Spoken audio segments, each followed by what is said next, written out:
Before I introduce the next speaker, Mark, do you want to come up and just say a couple of words about our next meeting? Our next meeting is going to be in Philadelphia on September 15th and 16th, and Mark and Mona Briner are going to host it, and Mark will tell you just a little bit about it. All right, we're finally get to the East Coast, so Wallace Easterners don't have to fly out west all the time. Philadelphia is a phenomenal city, I think, to hold a meeting. We have one of the excuse me, one of the elite hotels in the world that we're going to be holding the meeting at. It's called the Inn atop the Bellevue. And what I want to say is we only have 70 rooms there.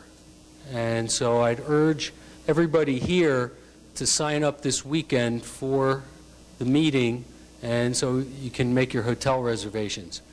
We have another hotel that'll take the overflow, but believe me, this hotel is really spectacular, and it'd be worthwhile. On top of which, if you sign up this weekend, we're going to be doing what are called breakout meetings, where we're going to be having on, was it one whole day, right? A half a day, where people will be going off into different rooms for different speakers. And first come, first serve. People that sign up now will have first preference. And also we'll be doing what's called lunch and learn. And we'll be having tables where we'll be having different topics discussed, and you'll also have your first choice on that. So I'd urge you to sign up this weekend for the meeting. And also, you don't need a car or anything. Everything is right outside the door.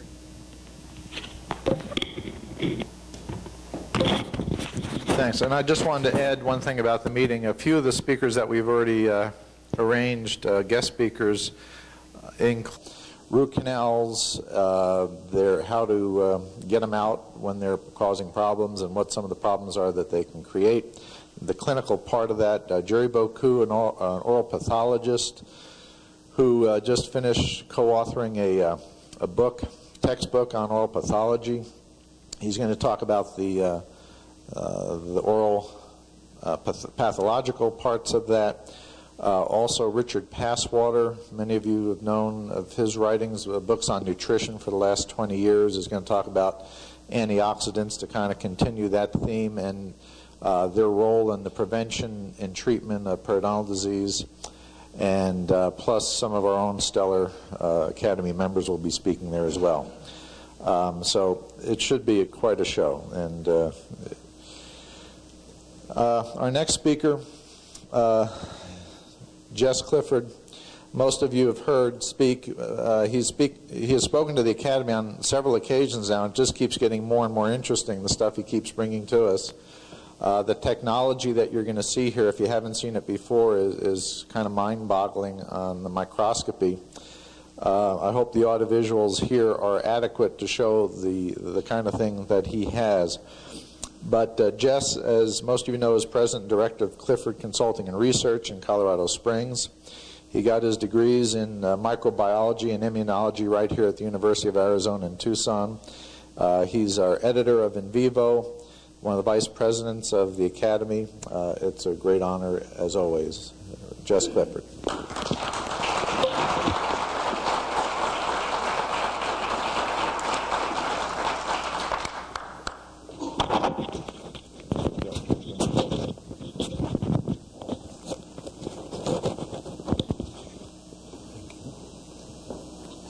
Ladies and gentlemen and friends and colleagues, it's always a pleasure to stand before the Academy and talk about the things that we do that are fun. And some of the things we do we really enjoy, and we get to share one of those with you today. You know, you've heard the old saying, a funny thing happened on the way to the circus. 14 years ago, I was involved in a car accident. And at that time, a bone in the left leg that was crushed beyond reasonable repair was stabilized with a metal rod that reached from the knee to the ankle. And back in those days, the popular thing to put in your leg was nickel chromium steel.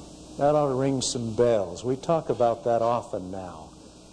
You know, I went down to hear Dave Reggiani and Phil Sukel and their group in Florida late in January and spent 3 days in a bed in the hotel while they were meeting downstairs.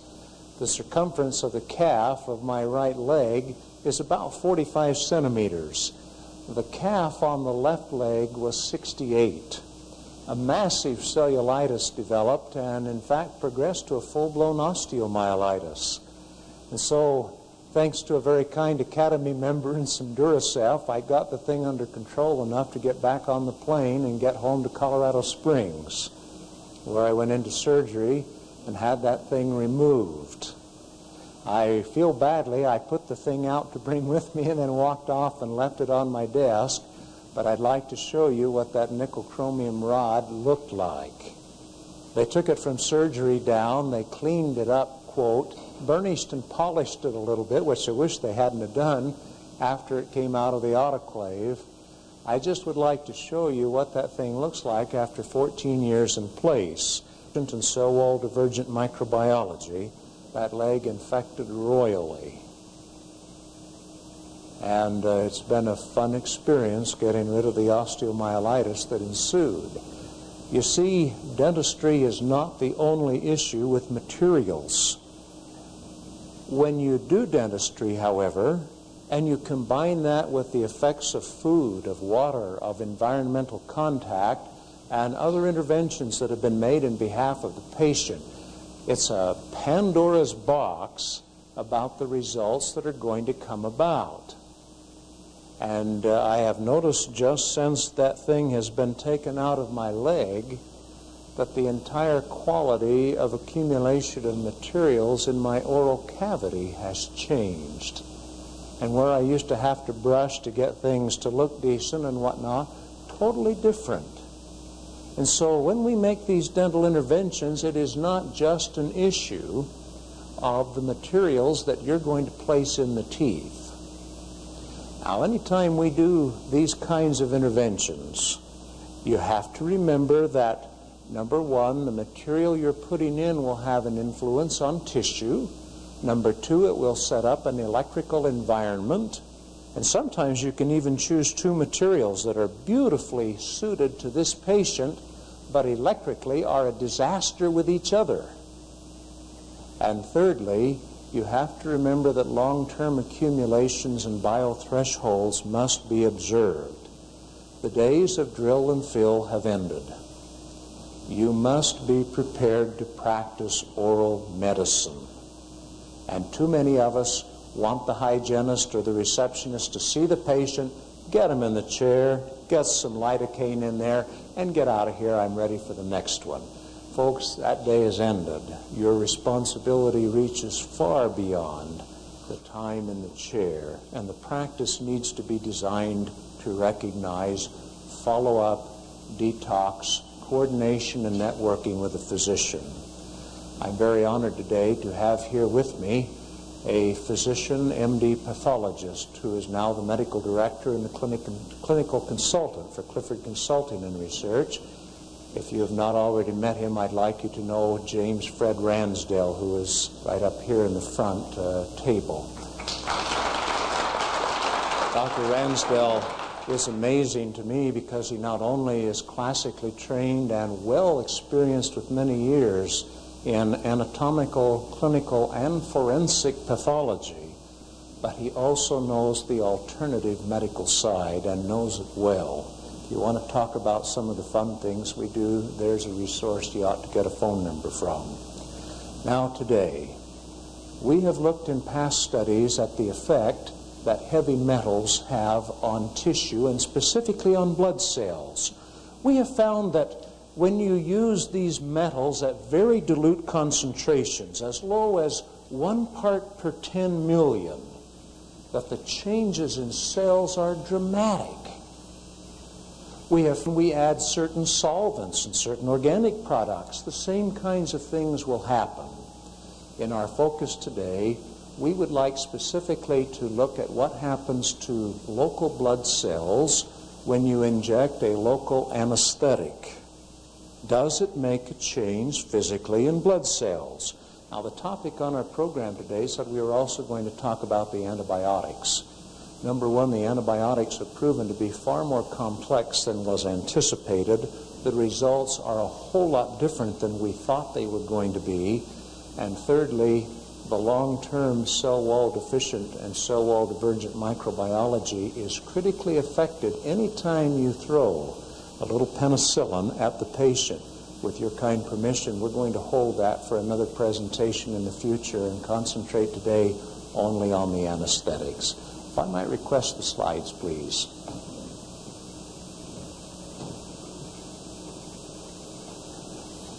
In considering the anesthetics, there are today a number of materials that are commonly used. In our studies, we use blood cells as an indicator system. We have found that this tissue is readily susceptible to showing changes. It works beautifully in vitro, and we notice that not just the metals, but virtually anything that's toxic that we can throw into the mix will have an influence on these cells.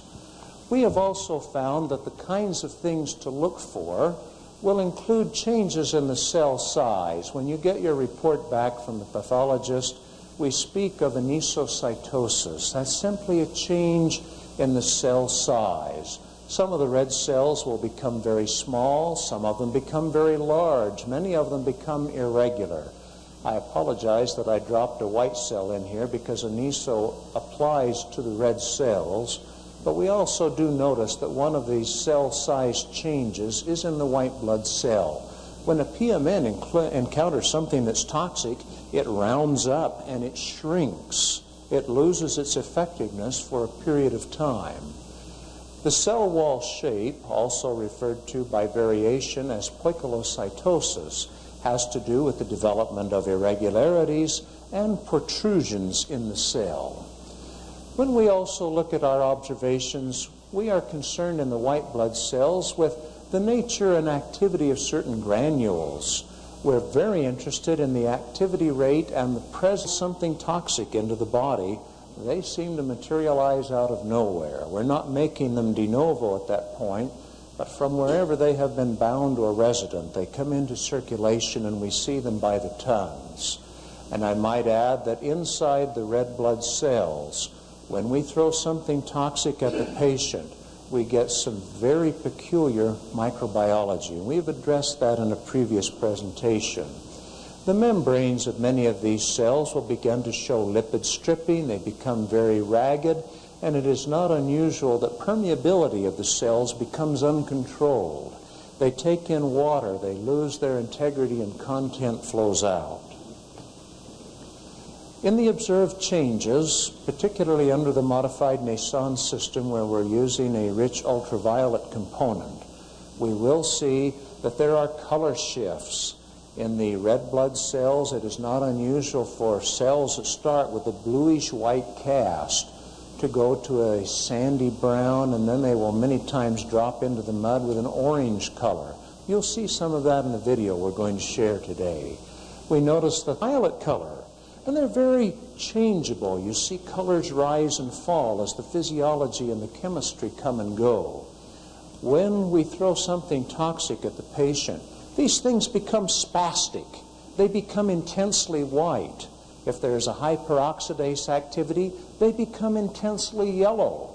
We can often look at the activity in that PMN and know something about its physiology. We also note that when these kinds of toxics are thrown at the cells, rouleaux will form. These are conditions where the red cells begin to adhere together. Traditionally, it's called a stack of coins formation. And we notice that there is a stickiness or an adhesiveness, possibly caused by an abnormal protein, possibly caused by breakdown on the cell membrane, possibly because of an antibody. There are probably a number of reasons that rouleau occurs. We notice that cells clump together. As we listened to the beautiful presentation a while ago on fluoride, as we have previously shared, when fluoride is present at a concentration of 1 part per 10 million in the blood, in vitro, the cells tend to come together so intensely that you start to see the red color of the hemoglobin even though there's no staining to the cells. And so this becomes an important observation. we notice that the activity rates will change dramatically. In today's presentation, we have used principally two of the anesthetics. We've used a 2% lidocaine and a 2% carbocaine. We notice that there is an epinephrine component with both of these. And yes, the observations will be somewhat different when that is gone. However, we have found that that becomes rather complex and peculiar, and we'll share that at a later time too. How concentrated? If we take a 2% solution and then further dilute it in a physiologic saline, we have gone 10 to the minus 4, 10 to the minus 6th, and 10 to the minus 8th. We notice that the concentration does not seem to vary the blood for direct exam. Now, what we have done is to mix the blood with a physiologic saline control so that we're sure it's not the diluent, the diluted anesthetic with our blood specimen, and there will be a little bit of gentle rocking prior to the cover slipping. Now, normal blood comparisons, may I mention, in the video that you're about to see, were all prepared in physical.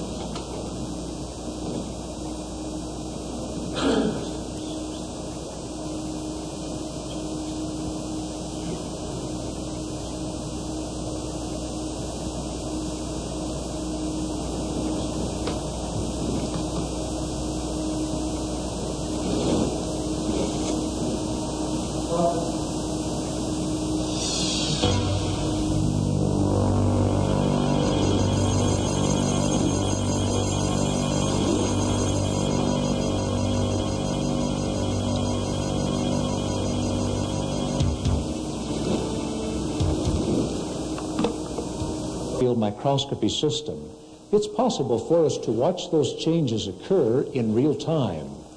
We look for things such as the changes that take place in the cell membrane, the size and the shape of the cells, and the content of the cells is also very important. The anesthetics that we're using in the current study are lidocaine 2% and carbocaine 2%. And at the current level of the studies, all of the anesthetics contain some form of norepinephrine, usually in a native range of 1 to 20,000 out to 1 to 50,000. The working solutions that we'll be using for these tests have diluted the anesthetic out to a range of 10 to the minus 6th, and we have done this dilution in saline. In order to appreciate some of the changes that we're going to see that are induced by the anesthetics, may I just briefly show you some clips of cell damage and cell changes that have been induced by heavy metals, by other organics, and other substances that we have tested in previous studies. These blood cells are relatively healthy and normal. The erythrocytes, or red blood cells, seem to have a slight shimmer pattern and somewhat of a sandy brown coloration. We notice that the white blood cell, or PMN, a polymorphonuclear neutrophil, has a very typical granulation pattern, is somewhat motile, and we notice that the blue of 1 part per 10 million. We notice the substantial cellular damage that has occurred. The membranes are considerably thicker. There is marked aneso and poikilocytosis throughout these cells. We notice that the shimmer pattern is largely lost, and there is a dramatic shift in color. Here are a pair of white cells mixed in with red cells that have been exposed to mercury. The activity rate increases dramatically. Notice the color shift, and we notice that these exposures have all taken less than 4 to 6 minutes to occur. Here we have focused primarily on the white cell, and we do notice that the degradation of all cells continues to mount from the presence of mercury. Finally, within 10 minutes, it is obvious that these red cells are not only damaged, but likely will never be recovered.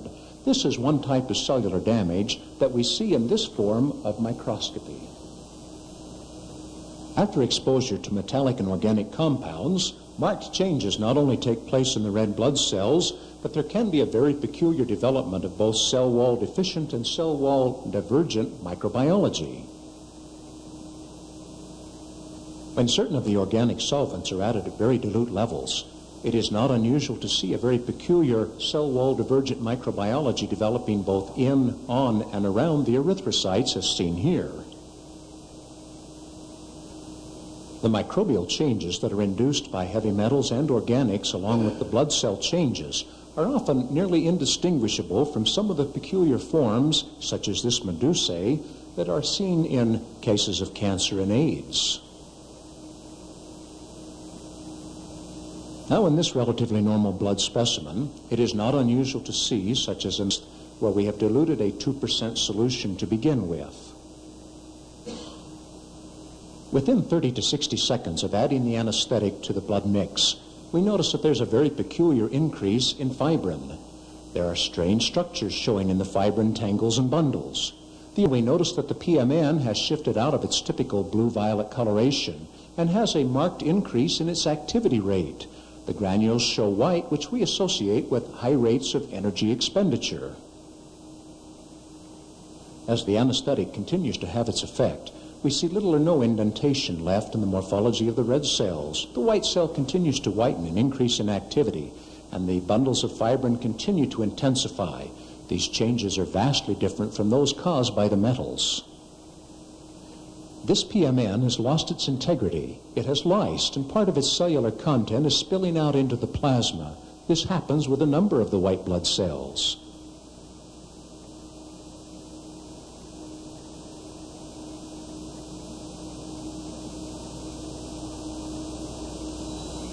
This is a lymphocyte that has been exposed to the dilute anesthetic. Adjacent to it are some of the very thin, marginal red blood cells. We notice that the lymphocyte, which normally has a large, compact nucleus with a few convolutions and striations in it, is now very nondescript. Normally there's a very thin cytoplasm, but here we see that the cytoplasm has taken in fluid and dramatically expanded. We also notice that the organization of the content of the cytoplasm has been completely destroyed. Some of the lymphocytes seem to have peculiar new granulations formed, such as seen in the lymphocyte that is now in the upper right portion of the screen. Down near the center lower section is a PMN that has undergone degradation. We see that it's lost most of its content and spilled considerable granulation out into the plasma. These are the effects of anesthetics.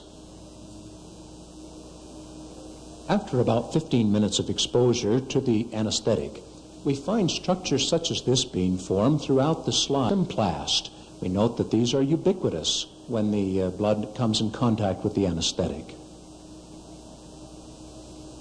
This cell is a monocyte. While appearing somewhat similar here to the lymphocyte that we saw earlier, notice the substantially increased volume of material in the cytoplasm of the cell. The nucleus used to be a C-shaped structure, but here it has rounded up and tightened up. We see that all organization of the granular structures that used to be present in the cytoplasm have nearly totally been disrupted. After about 45 minutes to 1 hour from initial exposure, we notice here that there are some peculiar changes now taking place that differ dramatically from those induced by the heavy metals. We notice that there is a modicum of form and function beginning to return to the white blood cells. And we notice that the fibrin bundles and tangles are beginning to resolve somewhat. We notice here in the background that the outlines of the red blood cells are beginning to become slightly more prominent. The nuclei of this PMN are beginning to form into a more normal morphology, and we see some organization returning to the granules of the cell. The volume of this lymphocyte is beginning to dramatically reduce and to assume a more normal proportion. In about 90 minutes, we notice that the erythrocytes are beginning to take on a more normal morphology. There's the return of a slight shimmer pattern, and here and there we can begin to see the dimple or indentation in the morphology of these cells. In the 60 to 90 minute time frame, we begin to see motility returning to the PMNs. They begin their migratory movement around among the red cells, and we still see the indentations and shimmer returning to some of the erythrocytes. At about the 2-hour mark, most of the red cells are beginning to look fairly normal. There is still a little aniso and poikilocytosis here, but the cells begin to look like the red cells that we started with. At about the 3-hour mark, most of the red cells seem to appear somewhat normal and again very much like the cells that we started with. Unlike the heavy metal changes, we notice that most of the changes induced by the anesthetics are reversible. There is no question that the changes that are induced in blood cells by the anesthetics are very peculiar and unusual. They do differ somewhat then from the changes that are induced by heavy metals and other organic compounds, in that the blood cells seem to go through a temporary or transient phase of change and then revert back to a more normal setting. There is no question that some of the blood cells will be destroyed or broken apart, and some of them will not be recovered. But unlike the heavy metals and other materials, most of these changes will resolve back to a normal state.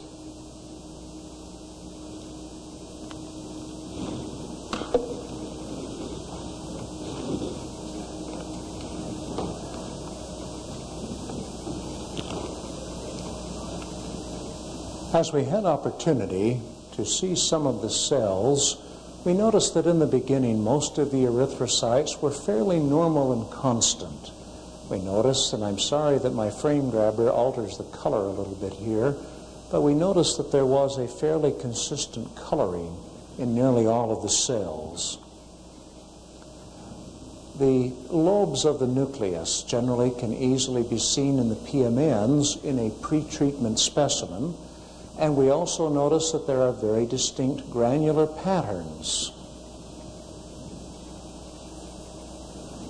It is not unusual that we can see the indentations, or the donut shaping, if you will, in the red blood cells. Now, when we add the anesthetic by recap, we notice that immediately the RBCs lose density.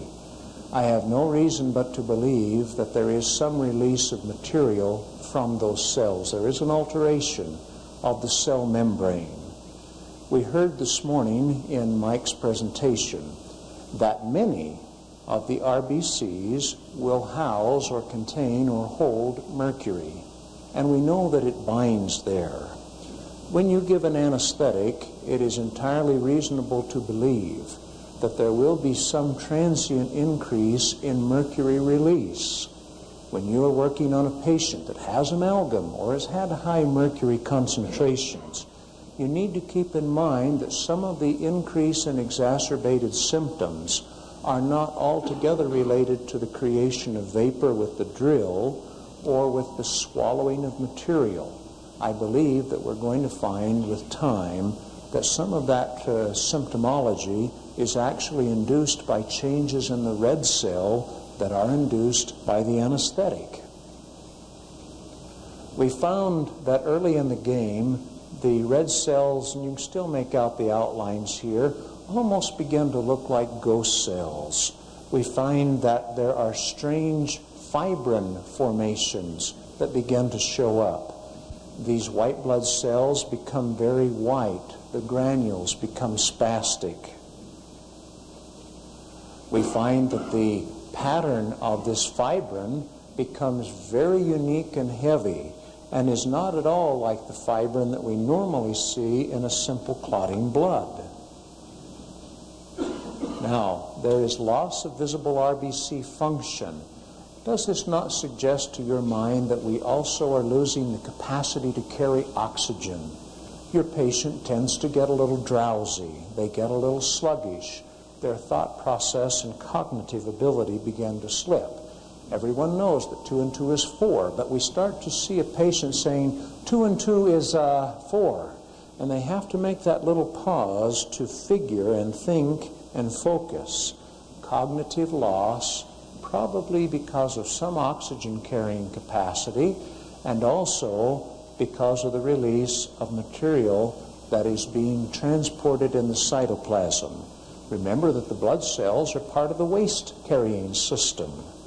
When we put the anesthetic in, we probably are forcing some release of those materials back out into the plasma. Some of them may have been bound in tissue site previously. Now they are loose to do their dirt. Is it any wonder that patients don't feel well for a while after they get out of the chair and go home? Why? Because we have induced some changes in the blood cells and the ability to detox and carry oxygen. Now, the white blood cells also will have some effects. We notice that they swell up, and they do appear to take on considerable fluid. We have altered permeability. That also suggests we've done some funny things to sodium and potassium levels, and by implication, we probably have affected calcium and phosphorus relationships. That should tell you something about muscles and about the way that other tissues are going to react for a period of time until all of this is filtered and resolved out of the system. We notice that the small organization in those cytoplasms appears to almost totally disappear. In the lymphocyte that is right here, instead of just being the nucleus with a little thin cytoplasm wrapped around it, this thing has taken on huge proportions.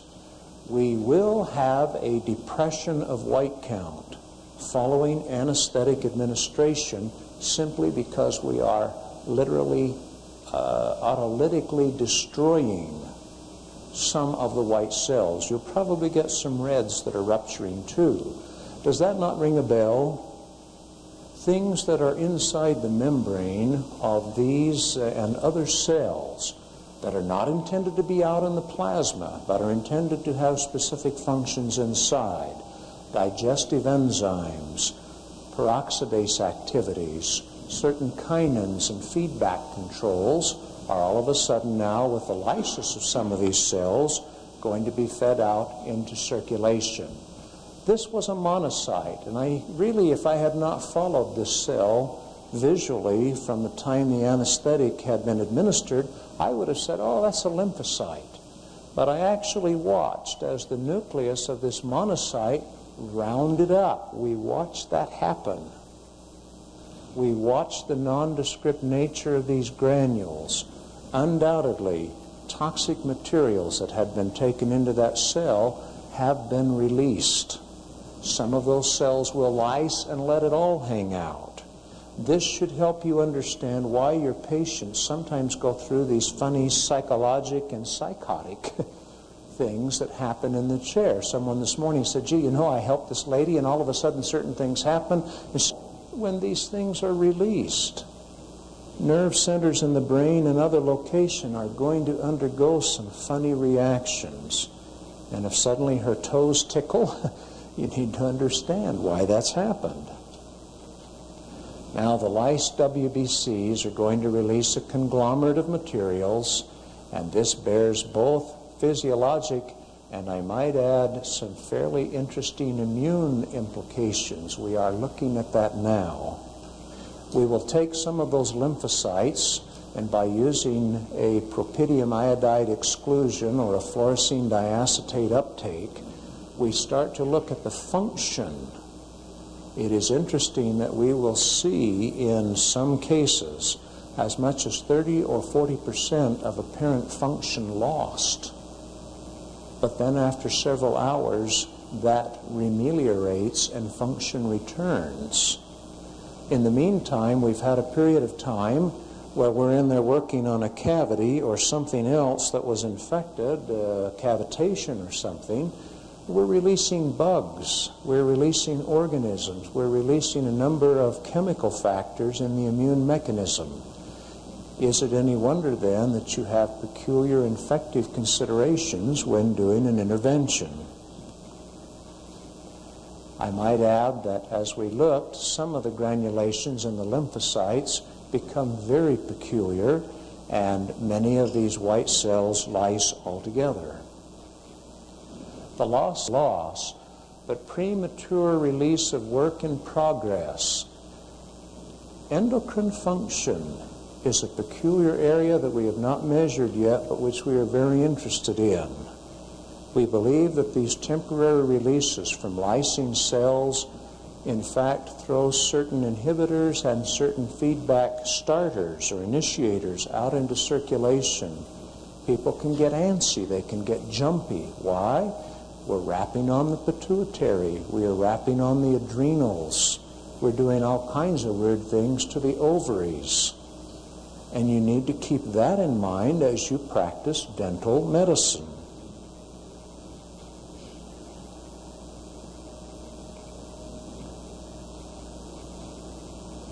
Now, most cells do seem to recover with 3 hours. Most will regain some modicum of normality. Some cells are going to be lost altogether.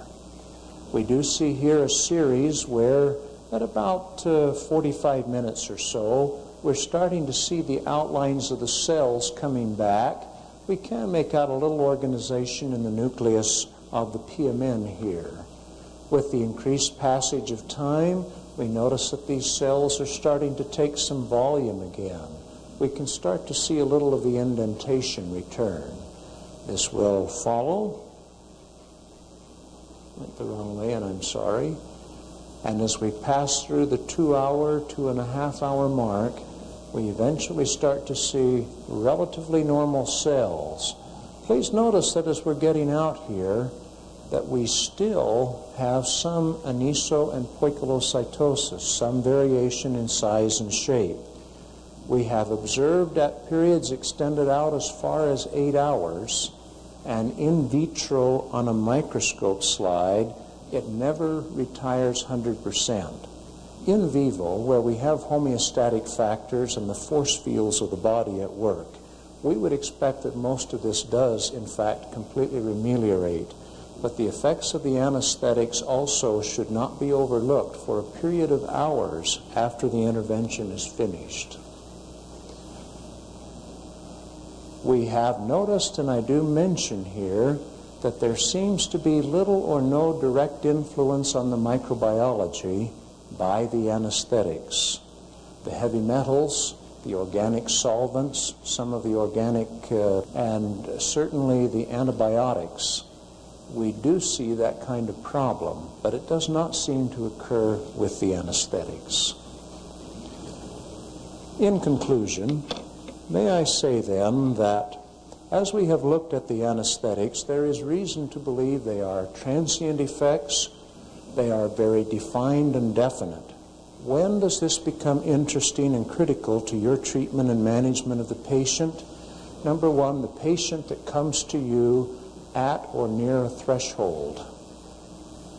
When we start throwing some of the contents of these cells out into circulation, when the patient is at or near a border deficiency in something like potassium, suddenly you've got palpitations, you've got problems of a little tachycardia occurring in a few patients. Suddenly we have some phosphorus problems. Not every patient's going to do that. But those that come to you that are what I call the tough cases, and many of you manage them daily, you're going to need to remember what you're doing to the physiology of the patient with that simple little injection. The other time that this becomes critically important is for the patient that is already compromised with an infective process. We are going to depress the immune mechanism for a short period of time. We do not know how long it will take after the release of kinins and transfer factors and things of this nature to bring that system fully back up online.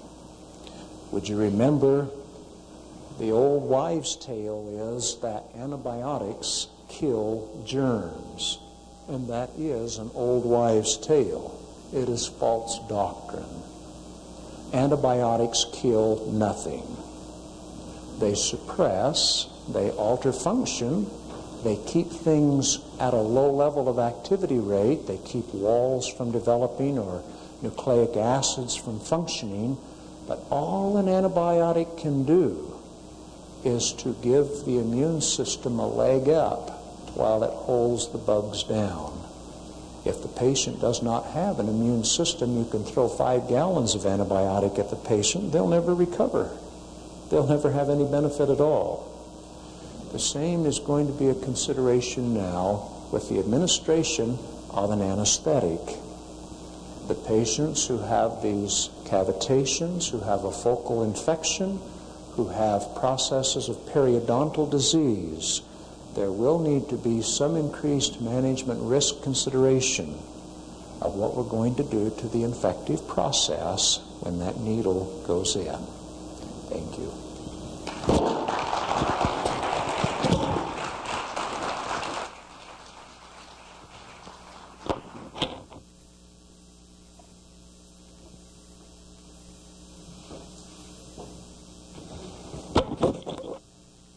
Thank you. The last speaker of this afternoon is Dr. Phil Sukel. Most of you know Phil. Dr. Sukel is past president of this academy. He's a fellow. And he's also the person who really has put together the Standards of Care Committee, which has taken a great deal of time, effort, and for this, the Academy awarded him the Service Award last year. And Phil's going to talk to you today a little bit about the Standards of Care, preferred procedures of the Academy, and about how the Education Committee is working. So, Dr. Phil Sukel.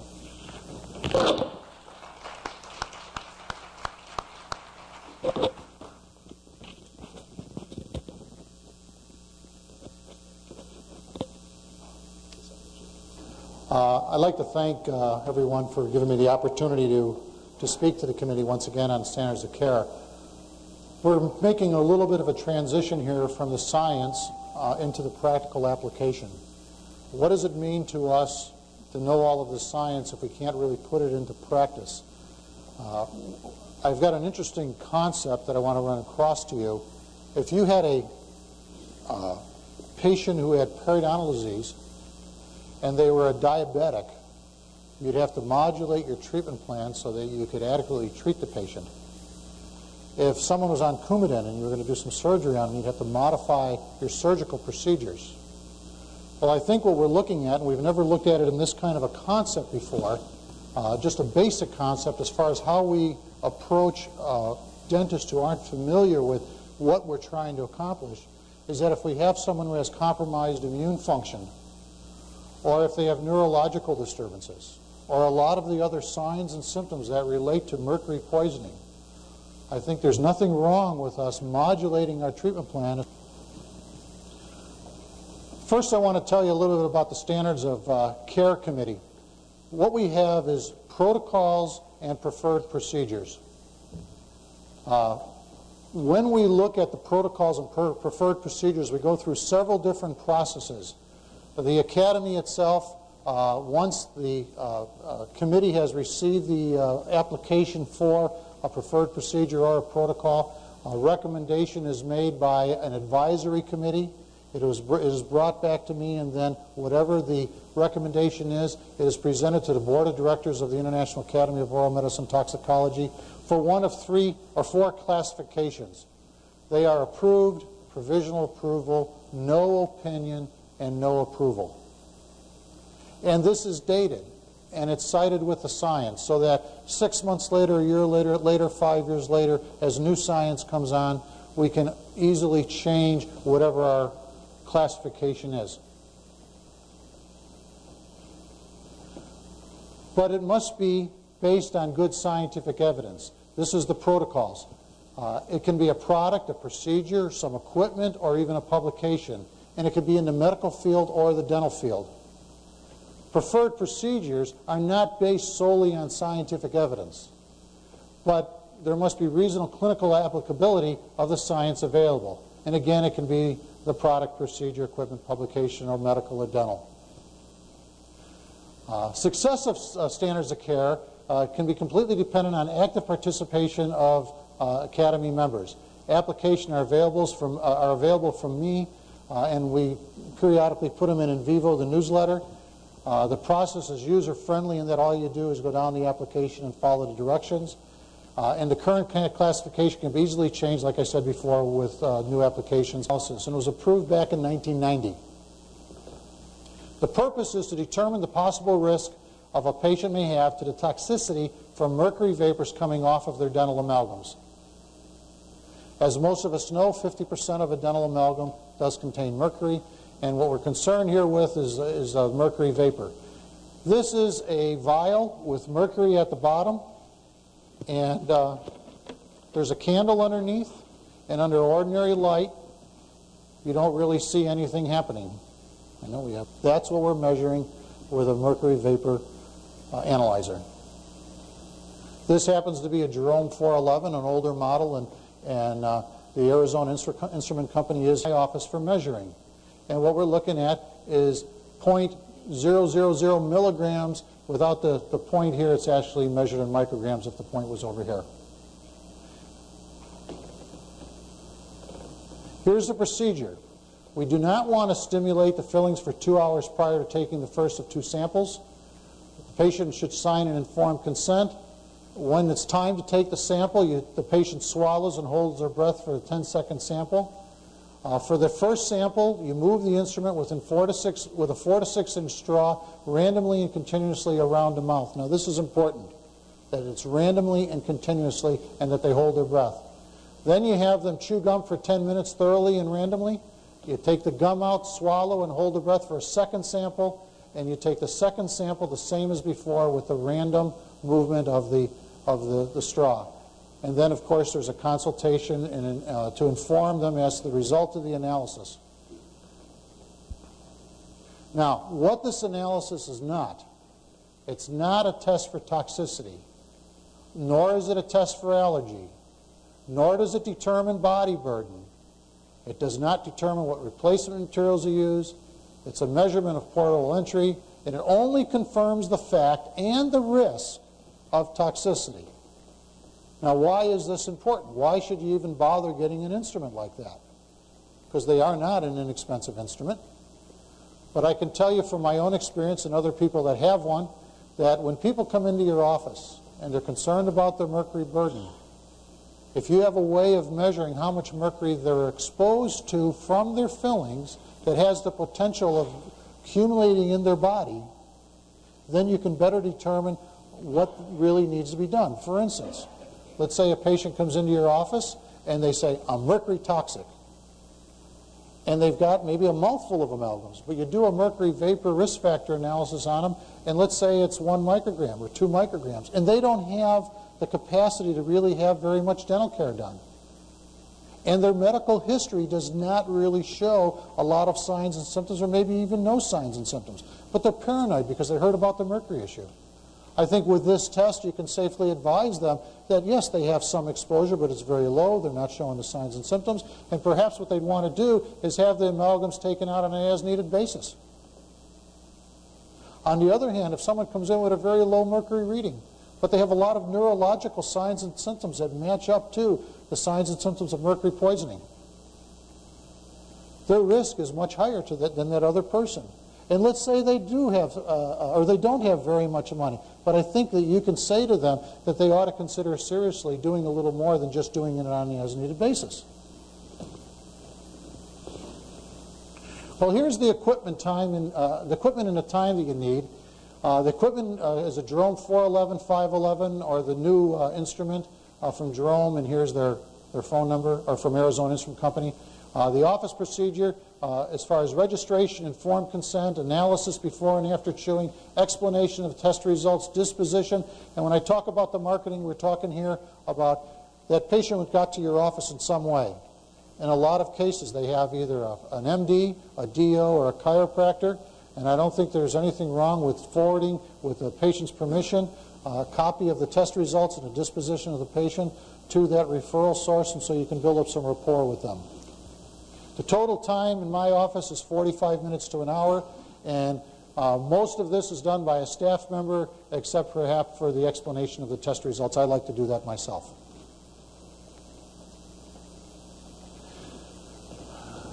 The second preferred procedure we'd like to talk about is reducing mercury vapor exposure for the patient during amalgam removal. And this was approved in 1992. There's two techniques. One is with a rubber dam and the other one is without a rubber dam. And we're not here to get into a dispute about whether you do things with a rubber dam or not. It just so happens that some men use it, or some practitioners use it, some don't, and so we've got two different techniques. They're basically pretty close to being the same thing. But the rubber dam technique is you place the rubber dam in the usual way. You provide an alternate source of air, oxygen. Some people, what they'll do is they'll just let the mask, the tube just go down to the floor, but it's away from the patient. We place the saliva ejector under the dam. The mercury passes through the dam and it increases with the warm breath of the individual. In the clinical studies, preliminary ones show that up to 20 micrograms per cubic meter are found behind a rubber dam. And Dave Kennedy has suggested that what you do is you place a saliva ejector behind a rubber dam to help remove the mercury vapor that passes through. And I would add to that that when you do that, just make sure that the screen of that saliva ejector is clean so that you get good evacuation behind the rubber dam for the patient. Use high volume evacuation with isolate attachment called cleanup. If those of you who don't know what cleanup is later, I've got a phone number for that. And if you can enhance the evacuation with a couple of pumps or some auxiliary evacuation, like some people have a big, like a shop vac with a large hose at the end, and vent that to the outside air. This is clinical research that I did in my office, and basically what it said was that after we removed the amalgams, I was finding anywhere, and this is in the mouth with the mercury vapor analyzer, 10 to 50 micrograms of air. After a 10-second rinse with copious water and high evacuation, there was still 5 to 30 micrograms. After a 30-second rinse, there was 0 to 15, and it took up to 50 seconds to get up to no mercury vapor in the oral cavity area for that patient. And so after removal in our cleanup process for that patient, we rinse very thoroughly and we go 50 seconds.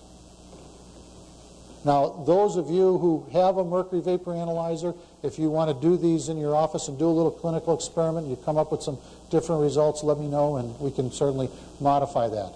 Again, use copious amounts of water in the spray from the handpiece. Section and chunk out the amalgam in large pieces. What you want to do is keep from generating the amalgam dust. That's the main purpose. You want to take it out in as big sizes as possible. Remove and dispose of the rubber dam immediately after removal. Rinse and evacuate the mouth immediately after the dam removal, like I would do, or if you haven't, there are some studies that show that if you put them back into the autoclave and they have the mercury on them, what's going to happen when your staff member opens up that autoclave, you're going to get that mercury vapor out. And if you have the ability, put a hood above your autoclaves. Immediately change the patient's protection and clean up their face. And consider nutritional support and detoxification before, during, and after removal, and monitor by way of a health history as far as how well they are doing. And if you can, install room purifiers or ionizers for everyone's well-being. And American Environmental Systems has one, and here is their phone number. This is the no rubber dam technique, and by and large it's very similar, if not identical, to the rubber dam technique, and this is just kind of a quick review of how that is. The difference is you just don't place the rubber dam or take it off.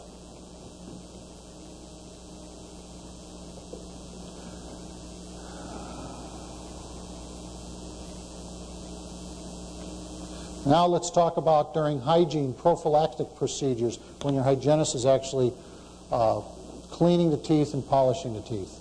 The purpose is to minimize the risk of your patient of inhaling the toxic mercury vapors that come off the amalgam fillings upon stimulation. And we know that when you brush teeth, you floss, you chew gum, drink hot fluids, anything that will change, as Mike Ziff said earlier today, any change in temperature within the mouth is going to bring that out in any stimulation. The mercury vapor is going to change the absorption of the mercury vapor through the mucosa as well as inhaling it through the lungs. Avoid touching the amalgam fillings with an ultrasonic scaler. And this is something that you need, the information you need to educate your hygienist on. Avoid direct spray of air, baking soda on the amalgams if you're using that kind of an instrument, because that'll bring off the mercury vapor. Avoid polishing the amalgam filling with the rubber cup or the polishing brush. Stay away from those amalgam fillings. We use alternate source of air, either oxygen or mask in the room air if you can use it. Use high volume evacuation. What we do is we have the patient actually hold the high volume evacuator near their mouth as the hygienist is working on them. And also use a saliva ejector at the same time. And the hygienist and any staff member should wear the protective mask. And there's one out that Wayne King is showing, and there's also a industrial mercury mask that your hygienist or other people in the staff can use while that. And here's the 3M mask, the mercury vapor respirator that you see out here. And this is based on 1990 U.S. Environmental Protection Agency chronic inhalation concentration of 0.3 of voluntary sources. And of course, we have the mercury vapor analyzer that can help this. And you know, one of the things you can do, is the representative for Arizona here? Don't you have a loaner policy for mercury vapor analyzers that someone can borrow one for a while if they want to? They can rent it? Okay. What I'm saying is that if you want to give one a try and see what's going on in your office, borrow one for a while. And of course, the patient should wear appropriate protection and clean them up appropriately afterwards. One of the interesting things that I found is that after I take amalgams out, I measured the amount of mercury underneath my gloves, and you'd be amazed at how much mercury is in contact with your skin. Even though the skin isn't a good way of absorbing mercury, it's still high concentration. So what I do is I don't start cleaning the patient up until after I've taken my gloves and I've rinsed my hands in water. Now, obviously, for other reasons, you might want to wash them with soap, but what I found was just rinsing them in water eliminates the mercury vapor on your skin.